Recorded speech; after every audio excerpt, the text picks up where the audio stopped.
They chant, "Dignity, dignity, give us dignity." These school teachers are protesting against low wages and poor benefits. They say the Palestinian Authority, which pays their salaries, has failed to make good on past promises, including pay increases. Afifa Bakir has been a high school biology teacher for more than 20 years. She says she only earns around $500 a month and can barely make ends meet. I want my dignity to be treated like public employees at other ministries. We'll only stop when we get our rights. I miss my students, but I want what I'm owed. More than 20,000 Palestinian teachers have been on strike since last week.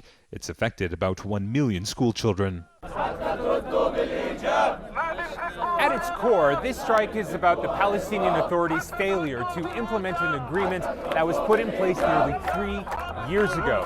That agreement included guidelines around salaries, pay increases, and promotions. But as the strike continues, it's becoming increasingly politicized. Fatah, which is the party of President Mahmoud Abbas, has blamed political rival Hamas for the teachers' refusal to end their strike. They say Hamas is encouraging the strike so as to further weaken the Palestinian Authority, which is already struggling with a budget crisis. But striking teachers here say this isn't a political issue for them, it's one of fairness, because although they make up the second largest segment of public workers, they are also the worst paid, with around a third of the PA spending going towards security.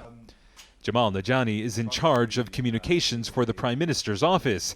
He says the government is doing its best to address the teachers' demands. All agreements, prior agreements, will be met by the end of the month, as well as the teachers will see an increase of 5% in their salaries, but that doesn't mean that this is the end of the discussion.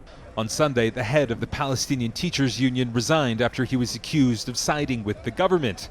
With a deal to end the strike nowhere in sight, teachers here say protests like this will not only continue, but also get larger. Imtiaz Tal, Al Jazeera, Ramallah in the occupied West Bank.